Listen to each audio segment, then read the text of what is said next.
Hello and welcome back to an episode of Sparkys Stat Corner to Anime Watch Club. Episode 9 of Rising of the Shield Hero, and we got two new faces here. Lo-Fi, Tyro, thanks for joining us. I know you guys like this show a lot, so I'll go ahead and turn it over to you guys and let you introduce yourselves and talk a little bit, about this show, why you like it, and why you decided to jump in. Sure. Hello, everyone. I am Tyro in Koei. Yes, my biggest video is actually my review of Shield Hero Episode 1, and I am currently working on a review of the first half of Season 1 of Shield Hero with Lo-Fi. Unfortunately, Lo-Fi was sick and was not able to join in because her throat was in bad shape. But this time she will be joining me for a review of it. Big fan of Shield Hero. I like the isekai genre in general. My favorite is Log Horizon, but Shield Hero consistently impresses me every week. Like it is a must-watch here. So far I got about 8 pages of notes on the series so far. So yeah, when I get around to doing my mid-season review here, it's going to be a long video, but that's okay because it's worth an in-depth analysis. This is worth the effort. And as I've told Lo-Fi, I am lucky, just like Naofumi, I am lucky enough to have my own Raphtalia, which is my lovely waifu, Lo-Fi. Why don't you tell them about yourself? That's a very good lead into my introduction, because what I was going to say is that fitting to the series of Shield Hero, I am Tyro's slave, so that's perfect. I'm glad we think alike. The exact same point there. Hashtag me too. It's not me too when I agreed to give away my freedom and my No, body. Oh no! It is hashtag me too because everyone else is doing it for Raphtalia. No, it's not Hashtag- hashtag. It's pound me too. Yeah. Yeah, how me too. I wrote the contract for Tyro that gave away my freedom, so I started it. Yeah. Indeed. I So did sold you paint myself. something on your chest too? Did he paint Never. something on your chest too? Not yet. What's Tyro gonna put on my chest? Anyways, I also like Shield Hero a lot. My favorite isekai is Konosuba though, but I will agree that Konosuba could not exist without isekai. So but Konosuba is the best. But Shield Hero is fantastic. I would rate Shield Hero as my second favorite isekai, and then Log Horizon very closely to that. It's such a good series, Yeah. and it made Tyro say the sweetest thing in the world to me I've ever received, which melted my heart Yeah. and erected my groin. I would say before we start, one contrast I want to draw is between Log Horizon and Shield Hero, because the big thing that draws me in for both is I sympathize with both the main characters heavily. Like I identify strongly with Shiro from Log Horizon, and I identify strongly with Naofumi from Shield Hero, but in different ways. Like Shiro is, I identify with him because that's how I approach things. Like his whole think about it, plan, find creative ways around the game. That's how I do things. Like Shiro is very me when I put effort into stuff. Naofumi I connect with on a deep emotional level. So Shiro I bond with intellectually, Naofumi I bond with emotionally, because a lot of the trauma and a lot of the stuff he goes through is mirrors some of the experiences of my own life, and so it's depicted exceptionally well. It's fun. I agree, but with me, it's like in Shield Hero, I relate to Raphtalia based on wanting to do anything for you in this case. Yeah. And in Konosuba, I sexually identify as darkness. Yeah. But I can also see myself in Kazuma because I do have a lot in common with that asshole. I identify with Megumin in Konosuba because Yeah, I know. Explode! Yeah. The only thing that would make Megumin better is if she was an elf girl, she would be better. And legal age. Yeah. Yes, and legal, preferably. Yeah. Yes. Oh, legal is good. I can see this right now because these are pre-recorded and I do premiere them. I can just see Anubis popping in a chat and hearing you say that, and be trying to talk to you while it's being premiered, and not realizing he's not gonna get a response from you. I'm just thinking about that right now. It's like it's the ultimate troll, because I've already gotten, I think, 5 or 6 different people. It's like, why aren't you answering me? Why aren't you saying anything? It's like, it's a premiere, it's not live. Yeah, I've had the same. People tend to. A lot of people, they stopped doing it after premiering got more common. But yeah, a lot of people like, why aren't you replying? You're replying in chat, but you're never saying anything on stream. It's like, it's pre-recorded. Oh, well, why I get a lot is, well, you're showcasing the show, but you got a filter over it, and you can't hardly see the show, and it's muted.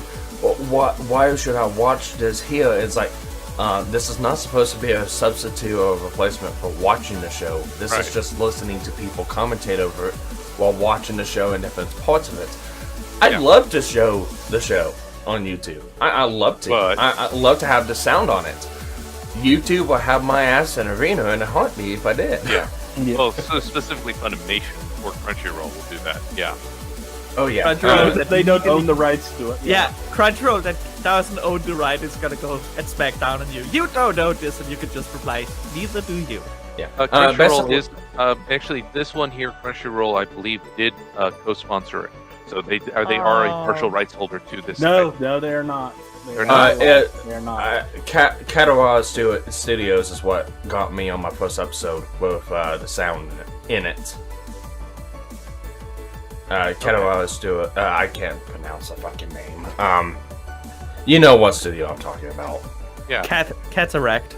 But because I had heard the Crunchyroll did more than just license it. Like they had actually put money into the show itself. So they were more involved in this show than they are in a typical anime production. No, they have nothing to do with this. That they keep on saying that about a lot of animes. They don't. It's a lie. Okay. It's like with Violet Evergarden and oh my god, Netflix sponsored Violet. No, they didn't. Netflix had nothing.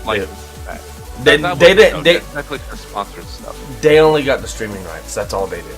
And then they put the Netflix original anime in front of the credits when it's rolling through on Violet Evergarden. It's like, it's not Netflix original. You only got the streaming rights. That's it. Yeah.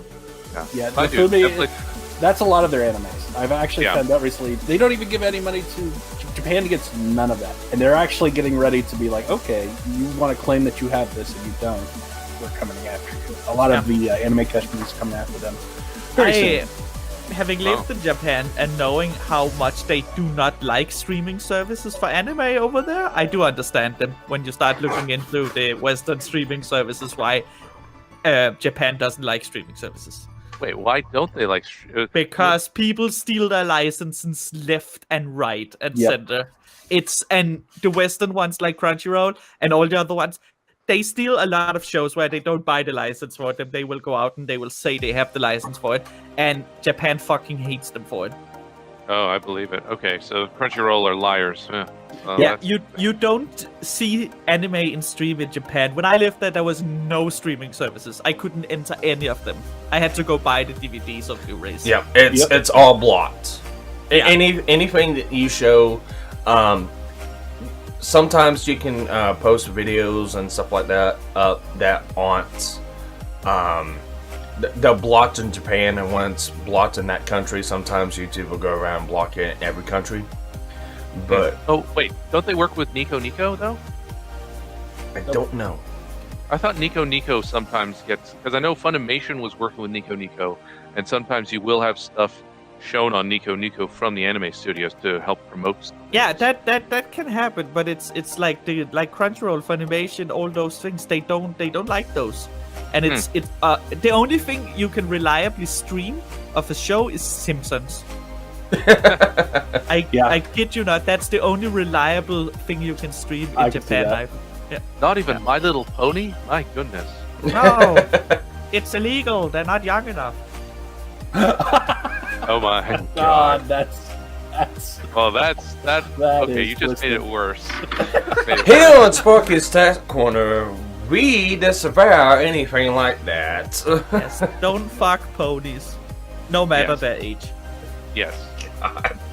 Yeah. The only one allowed to do that is Moxley. Oh God, But no. it's because he is a pony. Right. Oh, It's not illegal if you are already a horse. He's a Yeah. cunt. He's half cunt, half horse. I've actually got some pictures of him in Oh, costume. no. Yeah. Oh, I can't show him. I can't show them. Okay, I don't want to get this demonetized. we're digressing off topic here. So Yeah. let's go ahead and cut back in and talk about a little bit about episode 8. And I gotta say, episode 8 I think was one of my favorite ones to watch because they finally bring out the Curse Shield in full Yes. force and what it's capable of. Yeah, they foreshadowed it in. Oh man, which episode was it? 4? 6 or 7. 4? Yes. I thought Yeah. it was 4 or 5, but No, it was, they foreshadowed it in the duel between Motoyasu No, it and was Nakami. 5. It was episode 5. Yeah, 5. Yeah. But, No, it was 4. Yeah, it is 4. 4 or 5. I is can't when we remember if first. it was 4 or 5, but it was one of the Yeah, two. I just double checked. Yeah, so 4 is when we first hear the Curse Shield whispering to him and tempting him in, and Raftelia shuts it down by embracing him. But yeah, 4 is where we first get a hint of it, and then it continues to pop up after that. But yeah, we finally get to see what was in the shadows trying to lure him in, and yeah, that's pretty strong. One of the cool things I like about that too with episode 8 is by introducing the Curse Shield and the way they do it, by the way it plays to his negative emotions, which are real. Like he's got every reason to be filled with rage and betrayal, because the basis of anger is hurt, Yeah. and he has been hurt. Well, bad, even and before he's- he came to the country, he's been hurt. He lost. Well, I haven't got that yet. Shit, I don't want to spoil it. Yeah, please no. don't spoil it. I don't have the light novels. Yeah, let's I- analyze it just in the context Yeah, of what's shown. but Yeah. yeah, he's been hurt here too. Yeah. Yeah, but anyway, the point is in the show, he has been hurt, so he's got every reason to be full of rage, to be angry. His anger is completely understandable, and so what we now have with his character is we have the dichotomy of construction, destruction. We have rage and reason being pitted against each other, and it's done again beautifully here, where he can choose to become the monster. He can choose to give into his anger and his hate and basically go dark side, and just let it out and be like, I'm gonna burn everything. He can choose to do that, or he can choose to stay as he is, where he keeps being a man, and he keeps using his reason and his logic to get ahead, and he allows that to be his driving force forward. And that's the tightrope he walks. That's the character tension that he balances on, and that is just great character-driven drama right there. That flows totally from the story. It's perfect from all the information was given, fits within the context of the fantasy world, and it's a good internal man versus himself. So we have man versus society already, but now we also have man versus himself. So we have external and internal struggle, both feeding off each other and paralleling, and that's amazing. Usually a show you'd only get one of those, if that, and this show has given us both. This is candy. Oh my god. Well, I like about it is that down the road that they show that you can also burn everything and still be a man, because he uses that power for the benefit of him and his group and everybody else as well down the road. Yeah, So but he they can- do also they threw in a caution in there, because he was like, yeah, if I give into this, I could have just killed Philo, who was inside the dragon, and I would have just killed Raphaelia. Like, I would have killed the people close to me if I'd given into the anger. So they also show, and that's great, because they show an immediate consequence to the dark side.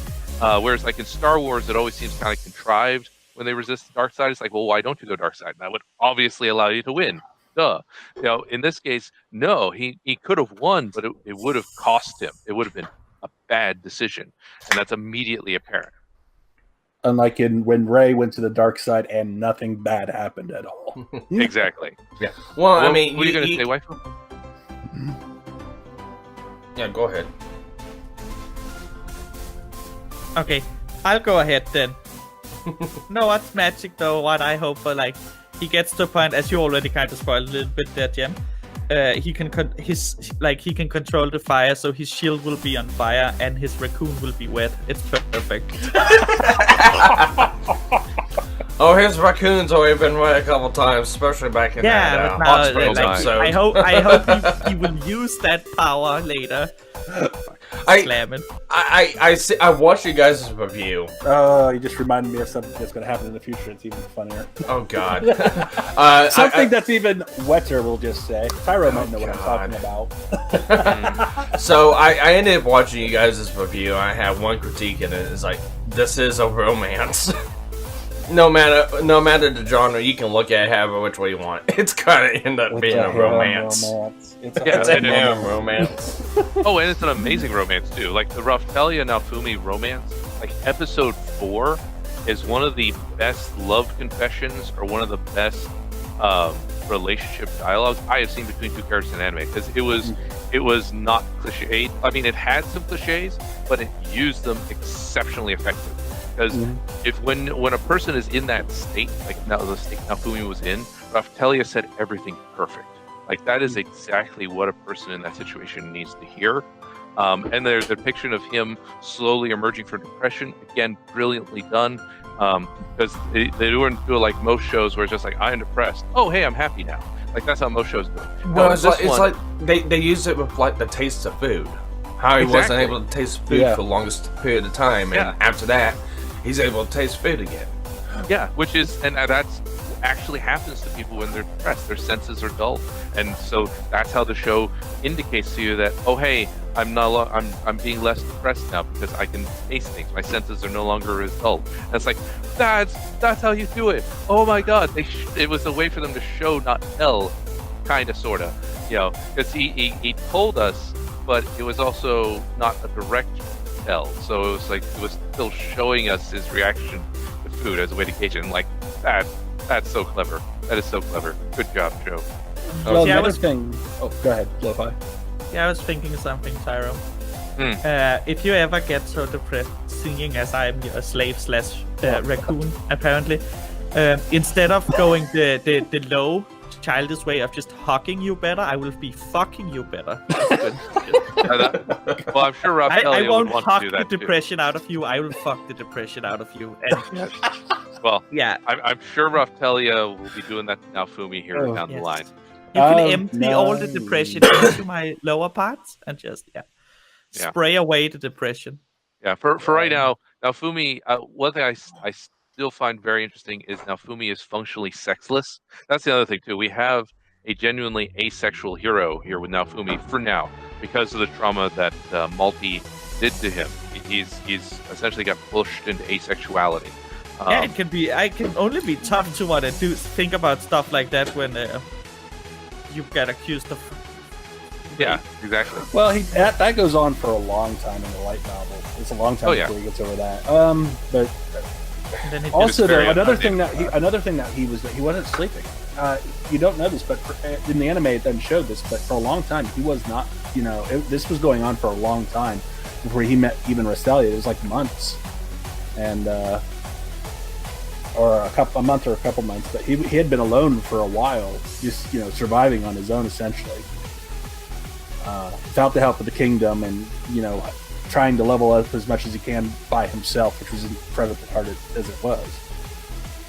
And he didn't sleep much. He had a lot of trouble sleeping in the light novel. I believe in the light novel he did. Yeah, have a lot of trouble sleeping. Okay. Yeah. No, the anime kind of skipped over until after that. They actually didn't, because the only time you ever actually saw, because he would always be awake guarding her Raphtalia while she was young and when he first got her. Right. You never actually see him sleep except in the first episode when they wake him up and drag him out of bed, and the episode where Philo hacks and that's after the incident with the spear hero and the whole removing of her slave. Right. Yeah, that makes sense. He lets down his guard because last time he slept, he let down his guard. Boom, bad stuff. So that's another thing he associates. Yeah, because he fell asleep on her lap too after the confession. Yeah. He just was finally able to relax. Yeah, that makes a lot of sense. The trauma that he suffered from it is very well depicted and very realistic. Like that that is what happens to people when they go through what he did. Like people say, oh, false accusations don't actually cause anyone any harm because you just get over it. It's like no, false accusations are insanely bad for the mental health. Well, it takes time to get over that. There is serious mental damage and scars that can result from that sort of thing. And now Fumi reflects that wonderfully. The fun thing about this is like this was written when this was first written was like 2010, 2012, somewhere between there. And it's funny. It's like it almost predicted the Me Too movement. In certain ways, this is coming. So with that, I'm gonna segue because we're 20 minutes into this, and we still haven't watched the show yet. So, all right. But you know what? It's fine. A good discussion's always good. Yeah. So, well, hey, I mean, you invited the guy known for droning on and rambling and stuff, so you brought it on yourself, sir. I'm not complaining. You should hear me on this show. That's the reason why I like Gen Max. This is why I like, and this is why I want. Preferably watching the show, that way we have something going on in the background. But, introductions and stuff like that is supposed to, it's fine. I'm completely okay with it. Alright. So, if I can get this to work now. Oh, at some point, I need to do a separate video on just the opening sequence. I know there's a guy called What's in an Opening. He does that, that's his shtick, but the opening for Shield Hero is amazing. Oh, it is. I could do a whole video just breaking it down frame by frame. I wish they had the translation for the what they were saying. I mean, you can understand some of it, but I wish they had the translation. See, Ami Lee and Nate Wants to Battle does a English translation of the opening to Rise on the Show Hero, and it's actually really good. I'll link it to you. Yeah, I mean, you could probably look it up. I'm sure most people post lyrics and stuff. Oh yeah, it's actually the English version actually sounds really really good. Yeah, I don't watch stuff.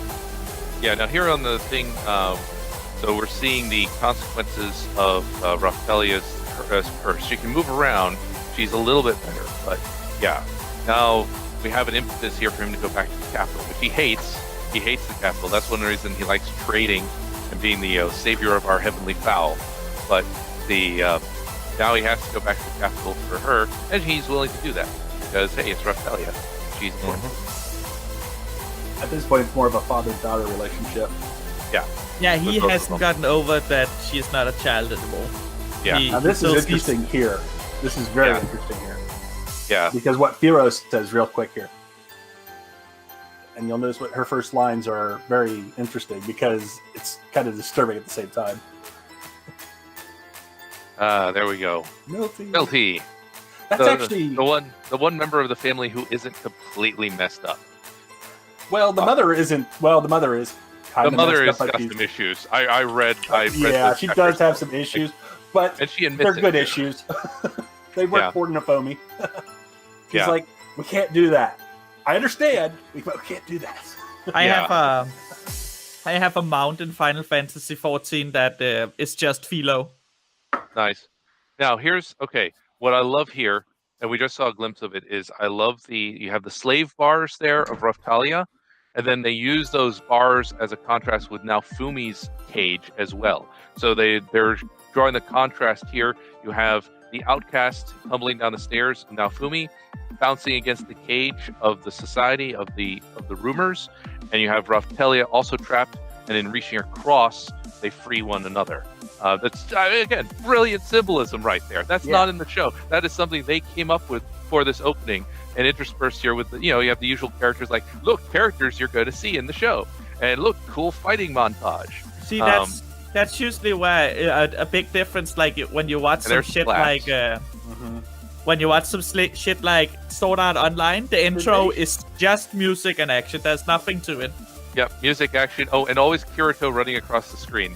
Yeah. This is the other brilliant part. you see now how Naofumi internally sees Raphtalia. He sees her as a little girl. That's why when she clings onto his arm, even as an adult, she snaps him out of it. But you see his internal vision of Raphtalia Those right birds look with the. This is actually really important. Like, this shows her mindset. She just doesn't understand. She looks that yummy. finds- They look they said the birds that ran away, the other philos. Those are your own. Yeah, my own kind. What? Yeah, but So she's gonna eat. Yeah, Philo will totally eat other Philolials. Yeah.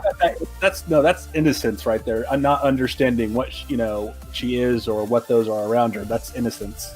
Well, she's a chicken who'll eat a KFC. Yes, exactly. Yeah. Which is technically illegal by the Geneva Convention. It is? I don't know. I'm making that up. Okay. So Melty's reaction of so big, that has already been taken out of context in a lot of memes. Actually, I do know it is illegal to feed a certain type of animal to its own species. So, but yeah. Yeah. I forgot which one. But they will eat it though. I know it's illegal here. Like, they'll eat it. Yeah. Yeah. It's illegal to do that. Yeah, most animals It's are inhumane. cannibals. Humans are Especially the only ones who aren't really cannibalistic. There's a lot of animals would usually tend to not go for cannibalism if other options are available. Right. Except rodents, they literally don't give two fucks. Yeah, I think most predator species are not cannibals if they can get away with it. Yes. Because humans, the reason humans don't eat humans is because we don't taste good to ourselves. Likewise, most predator meat, because we eat meat, and like if you are a meat eater, you don't taste good in general. Herbivores taste good. Well, it's because you're not eating it with fava beans that are good candy. That's true too. You just have to glaze yourself before, like a couple of days before, with the correct marinade.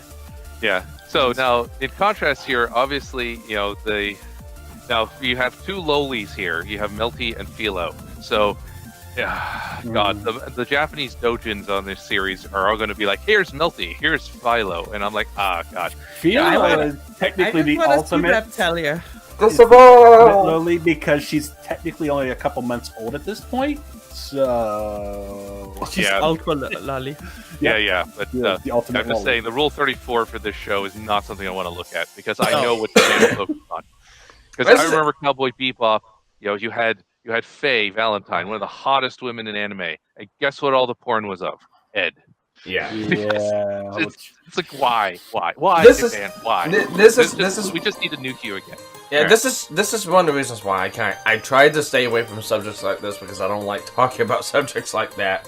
Okay. It's one of the reasons why I like to talk. I want to do a review on Made in Abyss, but I don't want to make a review on Made in Abyss because of some of the context aspects in it. It's like, no. Yeah.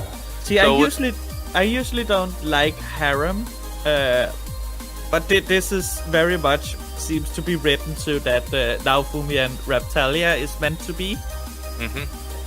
So I can deal with the harem aspects of it because again it's more one-sided. It's not like he's very much trying to pick between.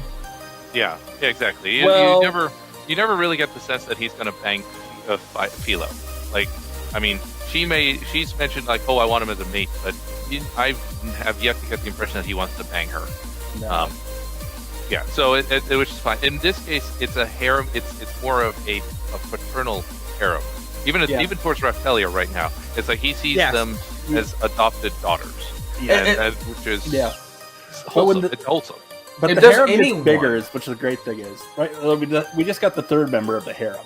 Yeah, I know Melty is part of the harem, yes. Yes, but the harem becomes probably the biggest harem in anime. It becomes village size. Really? Okay. Oh, Yeah, because Anyway, let's not get remember- into spoilers. Yeah, spoilers. Spoilers, so let's stop. Now, this spoilers. is also interesting here, too. I like Naofumi's considerations like, okay, well, she's the daughter of a noble. I could get lots of money from helping her. But if I help her, it's going to be the shield hero dragged in somebody's daughter. Oh no, did he rape you? Like, he knows where that's going to go. If he walks into town with her, he's going to accuse of doing stuff to her. And he doesn't even know that that's Malty's sister. He just is just like, you're the daughter of a noble. Yeah, I don't need to go through this again. I don't need people giving me suspicious stares again. And this time they're going to accuse me of being a lolicon again, because he already got accused of being a lolicon because of young Raphaelia and Philo. He doesn't want to get accused of being a lolicon a third time when he is not. Like, I do believe that he is not. Like, they make that pretty consistent. I think the writer might be a lolicon, but I don't think Naofumi is. Yeah, but it's just kind of. I don't even think the writer was, honestly. I think he just liked to mess around with it. Yeah, the anime people definitely are, because they keep giving us lowly fan service. It's like, dude, stop.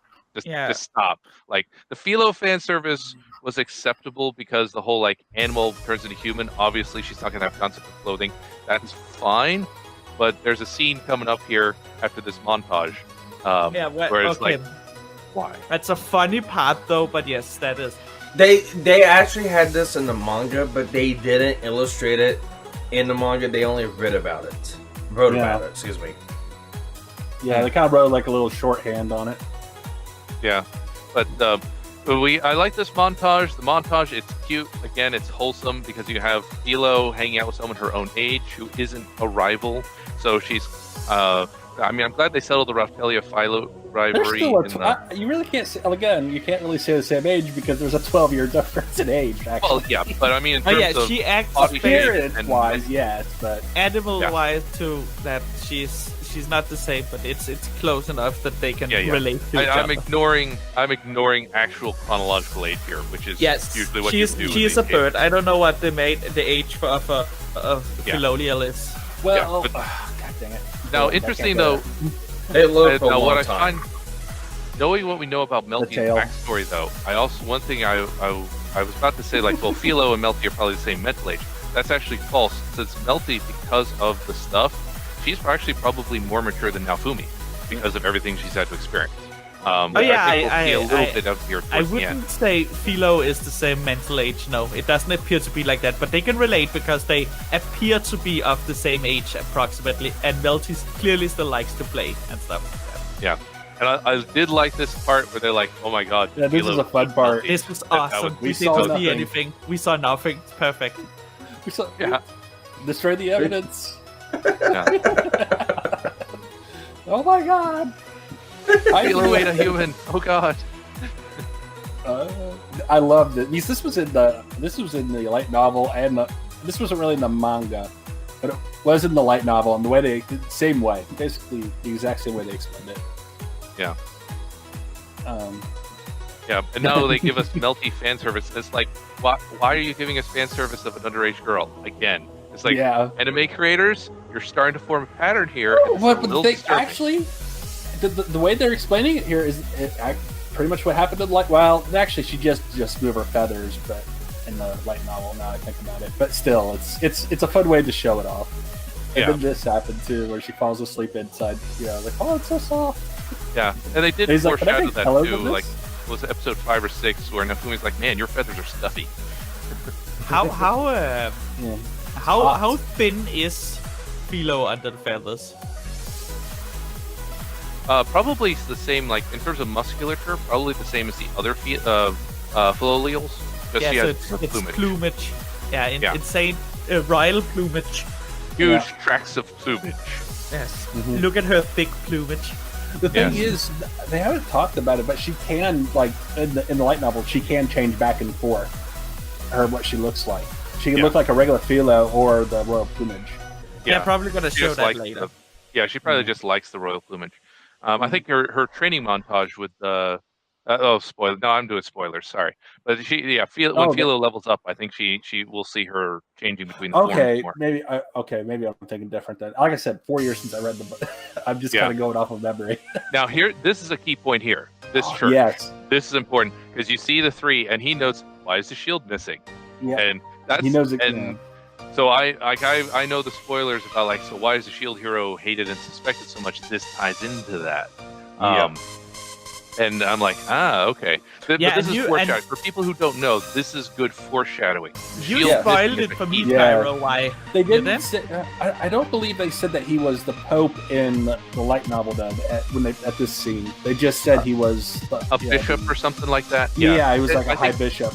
I think they're translating. The English translators are saying it's the Pope just to convey the fact that he's the head of the church. He is the one in charge of the church. So they're saying Pope. Whereas in I think the light novel they translated as bishop or something, which is not as high. So it could be the light novel could have mistranslated it. It since could a be Pope that is above a bishop, so.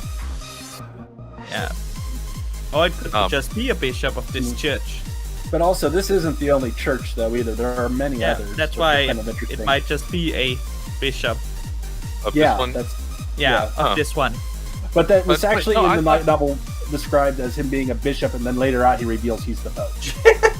Cheap. Okay. That could also be it. But wait, hold on. I thought the church of the three heroes was only within this country. Only this nation. It is, but he didn't identify himself as the Pope at that time when they first met. He didn't know that. All right, but they are calling him. But if he's the head of the church, he would be the Pope of that church. So I think he was hiding it from him, particularly at the time. But not in this version. So in this version, they just out him as the Pope from the start. Yeah. Okay. Which, in the context of this story, how the story is unfolding makes sense. Because why does Naofumi care? Okay, you're the Pope, you got a funny hat. That also happened in light novel where they tried to give him the wrong holy water. Yeah, and the manga. Yep. Now, what I also like here is I know what happens to this dude later on, but now, what they just did is that they are trying to portray him as a good guy because it's like, hey, no, this underling tried to stiff him, and he's like, hey, we don't do that here. We're church-going people. So they're trying to portray him as, this is another honest man. This is like the blacksmith or the weaver or so. And this guy is an honest dude who doesn't fall in, who's not like the king. It's I'm getting way too many spoilers from this. This is you're not saying it straight out, but I know everything that's gonna happen now. Yeah. No, you still. No. Really there don't. are details that I'm leaving out. You really don't know what's gonna happen. You already spoiled who the shield hero is. Why there's only the other three? You already did that, Tyro. I can get it all. I can guess it all. You can guess it all, but it doesn't do it justice. We'll just say. Yeah. You really haven't seen anything but yet. That's a neat little key detail with the Churches 3. Okay, so here we go. All right. So this little sequence. So Motoyasu up till now has been the most just annoying character. This scene here, this is the first time where I could actually sympathize with Motoyasu because up till now, all we've seen from Motoyasu is, I'm a hero, look at me being all heroic and blah, blah, blah. And he's really just a blundering fool who's playing and being a hero. This is the first time we see behind that persona, where we actually get a glimpse of he's not a hero. He's actually an otaku. He's as much a hardcore otaku gamer as someone who plays tons of video games should be.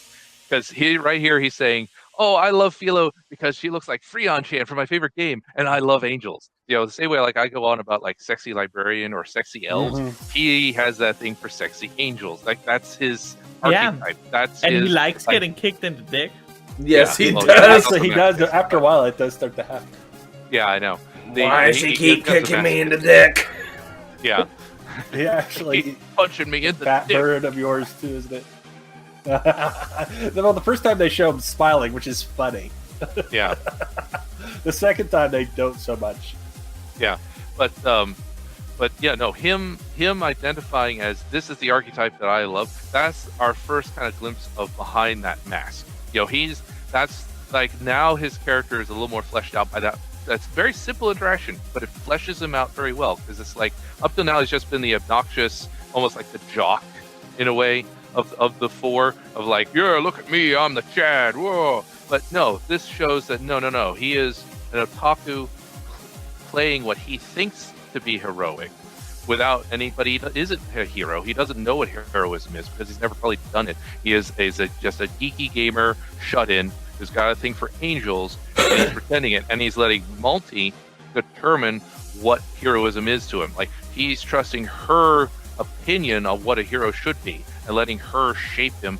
That's also probably why he's being so obnoxious and stupid about it. Yeah, they actually had some really good foreshadowing there because they have the skull on his face. You could just see him sighing whenever the princess was giving him an order. It's like, Yeah.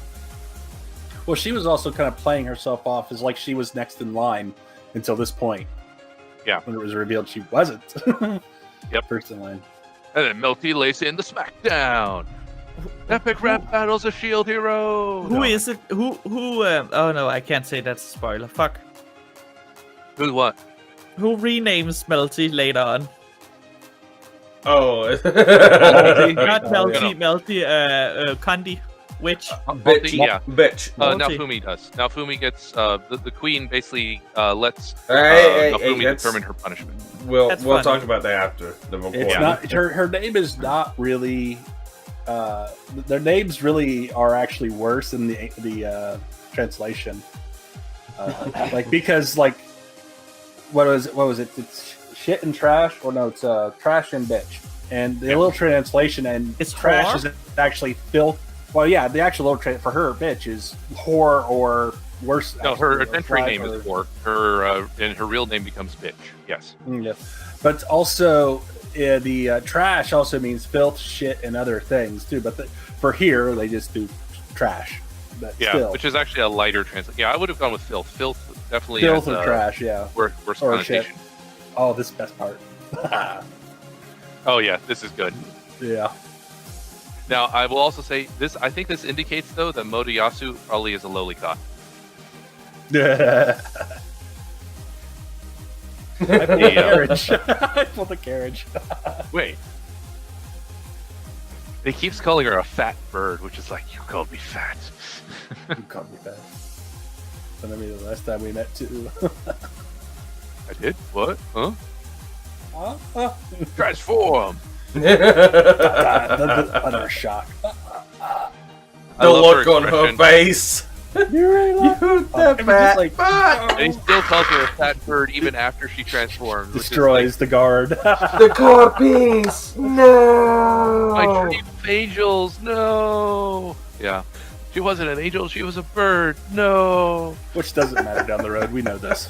Yeah, Philo wins. Flawless KO. victory. yeah. Flawless. Yeah, now, I do find it odd here. Okay, so Raftelia, and I know I this love is how he gonna be always a thing, encourages her. but why doesn't Raftelia like Naofumi taking pleasure in seeing karma visited upon his enemies? Like, she does seem to think low of that, which doesn't make a lot of sense because they've hurt her too. She just doesn't want him to become too cruel. She's like, Okay. it's okay, I understand, but it's like you can't like- take too much pride in It's this. like how I want you to go to bed earlier, Tyro, but with violence.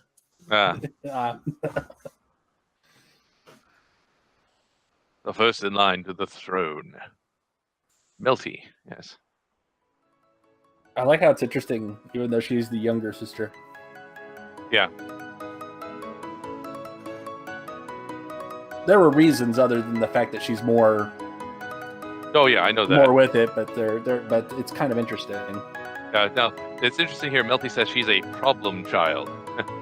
Now, I think it's also interesting, too, that line there, I didn't know you were the shield hero. This furthers the dichotomy we have in the earlier episodes, where people know him as the savior of the heavenly fowl, but Yeah. they don't know he's shield hero, because he Yeah. disguises his shield all the time to mask that. He doesn't want people to know he's the shield hero. But when people start to realize they're the same, that's the thing. Now, also tier 2, Yeah. I'm really curious how they will play this out next episode. Obviously, we're going to get more of this conversation, but he basically tells her, get lost. Yeah, You're related to that yeah. piece of trash? Out. Gone. No. Well, he can't. He No. can't trust the royal family at all. I Yeah. mean, even Yeah. Yeah, he basically he looks at the little sister as the older one, as he's gotta get betrayed, that she's using him for something or anything like that. Yeah. Something like You that. can't blame him. That's not so. No, well you written. can't. Oh, You yeah, can't you blame him at all. Justified. Yeah. Like- So now there are a couple things that Melty can do to try to petition for trust. For example, she could get a slave seal.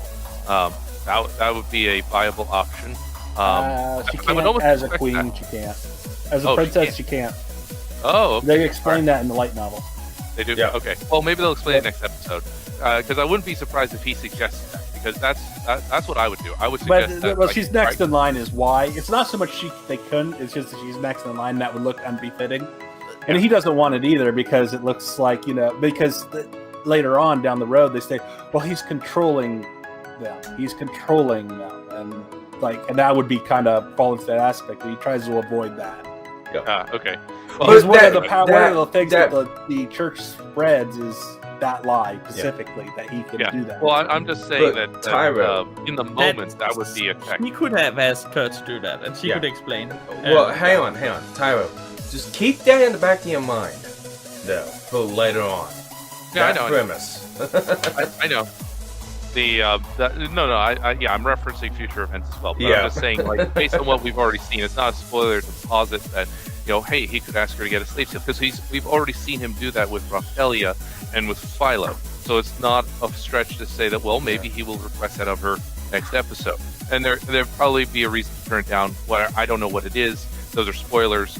But, that would be a reasonable request. Or she could propose it herself, but maybe she won't then. Well, it wasn't even a request by Nefumi. I mean, Raphaelia had this slave quest when he first met her, and when she opted. She volunteered. Right, yeah, I know that. Yeah. But no, remember, the reason he got a slave to begin with was because of the seal and how the seal worked. Because he knew that someone with the seal was someone he could trust. That's why. So he chose someone with the seal because of the seal's function. So it'll be interesting, I think, episode 10. Like, they clearly indicated the montage and other stuff. We know as the viewer that, oh no, she's okay. Like, because they're showing us the stuff. We're intended to trust her here. But now she has to prove that he can trust her when he is very inclined not to. And that I think is going to be some interesting character drama. I'm curious how she solves that problem. I don't know how she solves it. I haven't read that part. So it'll be good not to spoil that. So I'll be interested how she deals with the problem, or at least how the anime will depict her solving the trust issue.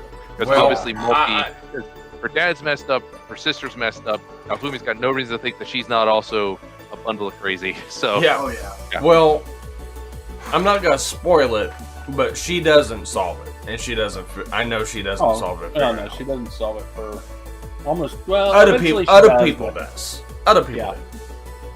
Well, that's spoilers, dude. Come on.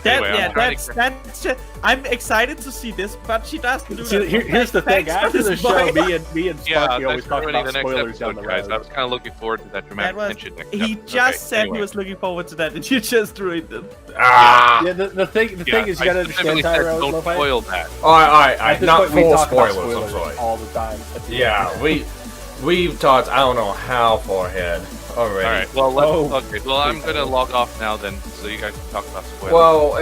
Well, we won't today. We won't. It's fine. You can stay in, and we can talk a little bit after it. I prefer to about analyze other things more than talk about spoilers. Because what's interesting is to analyze the show for what it is. Since I said I already feel bad that I have what I've spoiled for myself. I actually feel bad that I did so, because I wish I hadn't. And I have spoiling this is actually bad. Like, that's something, viewers at home, do not spoil this for yourselves. You will regret it. Enjoying each episode as it comes out is the best way to watch this series. Do not spoil things for yourself. Like, don't look up it on Wikipedia. Don't read the light novels too far ahead. Don't read the manga too far ahead. If you already have, then you already know what's coming. That's fine. But don't spoil it, and don't have other people spoil it for you. That's a big recommendation I can tell you. Because when it's spoiled, it does reduce the enjoyment. Yeah. I actually have to say no, it doesn't. Honestly, like I said, I read this 4 years ago, and I still. Well, because I read this before this was even a manga. Yeah. Or even thought of. I knew it would become one eventually, but I didn't think it would actually be this soon. But the anime here is doing an excellent job at presenting it as a standalone work where you don't need the supplementary material. Yeah. And being able to enjoy it without that is actually really effective. Oh, yeah. I don't want to read up on anything, so I don't want spoilers in this, and that's rare for me to say. I don't spoil things anymore. So the setup, but anyway, so ignoring those earlier spoilers, what they have set up here for episode 10 is a fascinating character drama, because Melty is now placed in a very interesting situation, which is, how do you take someone with no interest in trusting you, and with no rational basis to trust you, and how do you get them to trust you? What steps can someone do? That is a fascinating examination of a problem. It's a dilemma, and it's an interesting dilemma, and it'll be very interesting to see what she attempts, to see what solution she comes up with, because it would also reflect her character. What does her character attempt to do? Because it will reflect her perspective on things. And since we know she's a princess, she's next in line to the throne, obviously she's good at the head game, she's good at politics. So does she go for a political court solution? Does she go for an emotional solution? Does she go for a logical solution? Like, what does she favor? Like, where does her personality lie? That's going to reveal a lot about who she is as a character as she's trying to solve this problem here. And likewise, the way Naofumi rejects her, the harshness and degree to which he resists will also show where he is on the path towards healing. Because we already know, like, at the end of episode 4 there, he was starting to emerge from the depression. We still know he's in a bit of a harsh mode because of what happened. So, like, how far along is he? Because it's been a while. Time has passed. So how much healing has occurred? That's also going to show us that. And I think that will also be very interesting here. Episode 10 is going to be, again, very crucial for revealing his character and revealing Melty's character, both. It'll also show, again, what kind of pull does Reptelia have, because Philo and Reptelia are going to probably push to have Melty as part. Philo especially, Reptelia, I don't know for sure, because Reptelia has reasons to be suspicious here too, because she doesn't want Naofumi to get hurt. Philo hasn't really met the royal family until now. This is kind of her second appearance. So Philo is going to be all for having Melty as part of this. So what tactics is she going to use? She's probably going to use, my guess would be appeal to emotion. That would be my prediction, is Philo's going to go, but I really like her. She's tasty. Oh, wait.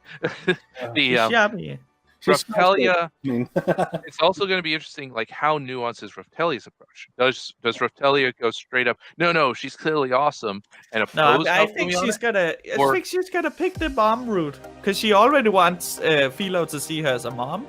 Yeah. So I think she's gonna go. She's just a kid. It's okay. Right. She might. That's one way. How much will she argue with Naofumi, which will indicate her independence, or how much will she worry that Melty could be, plotting to backstab the guy she loves, and will therefore, be like, whoa, hold on, he's right, maybe we should be cautious. So it will also show, I think, Reptelia's maturity in this stage of her life, because she's an adult now. So how adult is she? How much adulting can she do? How reasonable is she going to be in this situation? I'm, again, very curious to see how that plays out.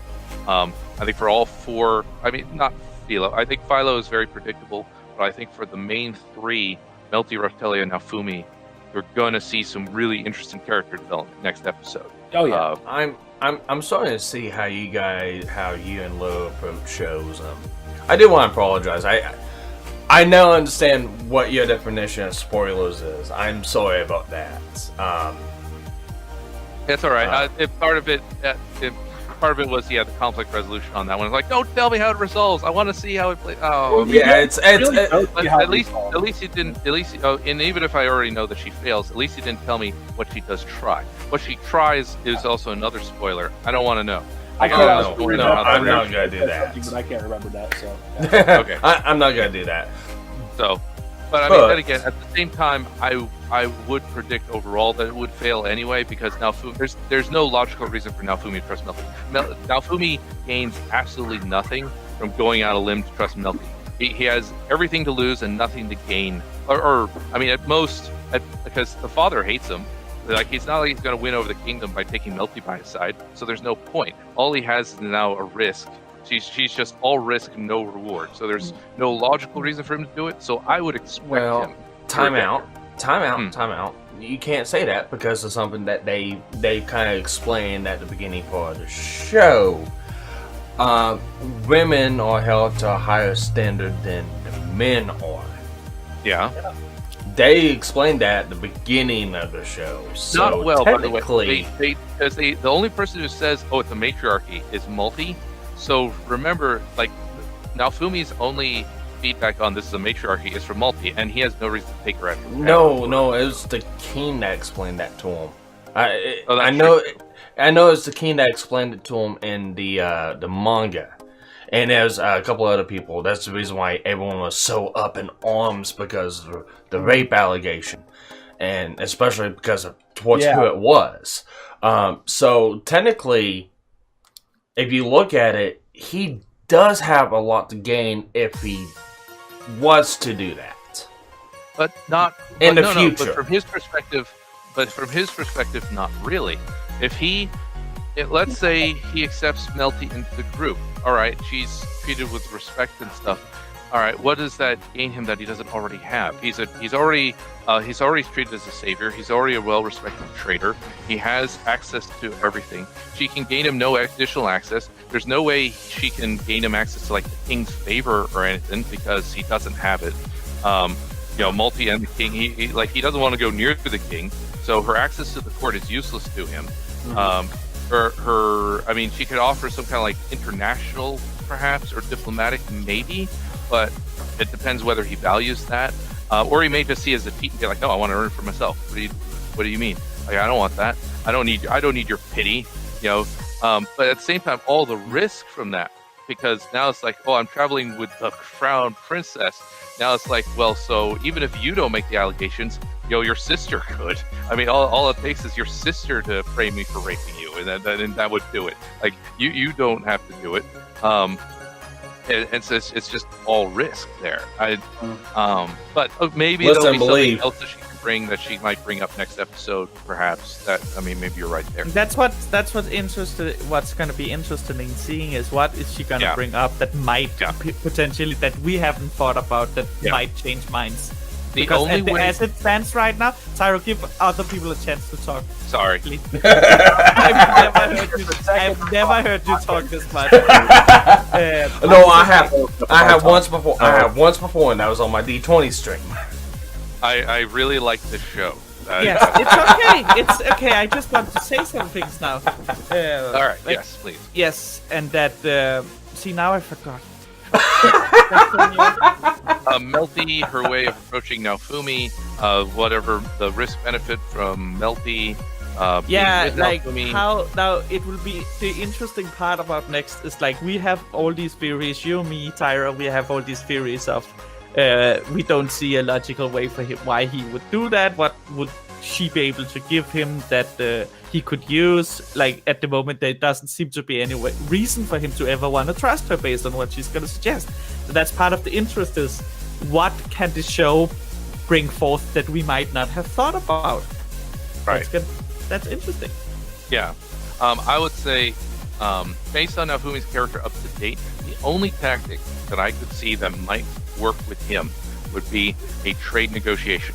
Because he is in the mode of capitalism and being a trader, if Melty could, say, offer to hire his services, that maybe, would be good. or to trade if she traded a sufficient money, like an insurance of like, okay, yes, so you think that I might end up accusing you of raping me?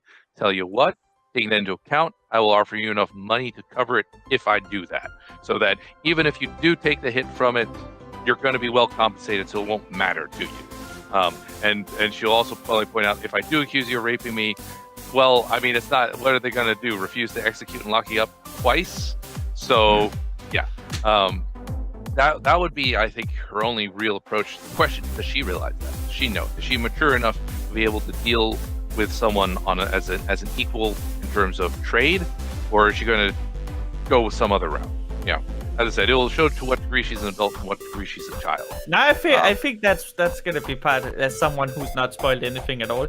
It's going to be part of her dynamic is being that awkward phase between having to be older than her sister, an adult as the next in line, but is technically a 12-year-old. Yeah, you got a point. I think that's just going to be the dynamic of her character for a while. Anyways, I think we can continue on and on and on forever about this show. But Tyro, don't leave just yet. I'm going to go ahead and end this out. We are at 59 minutes. What's the typical length? About 30 to 35 minutes. Oh, okay. Hey, no, like I said, it's fine. This is what I want. This is what I wanted this show to be, is people talking about the show, the aspects of it, and talking over it, commentary style, like Mystery Science Theater 3000. That was the whole premise of the show, so don't feel bad at all. This is what I want, and Lo and Tyro, you are more than welcome to come back any time to do this with us. I do these recordings every Thursday around 7 o'clock p.m. Central Standard Time. Sometimes later, just depending on like if some people can make it or if I need to extend it out. But yeah, Thursdays around the evening time for me is whenever I do this. So anytime you want to come back for any other episode and you want to talk about it, it's an open invite to anyone that's on my Discord. I fully engage everyone to come in and join in. More people, the better. So with that, thanks for watching. Please like and subscribe, and see you guys on the next one. Take care.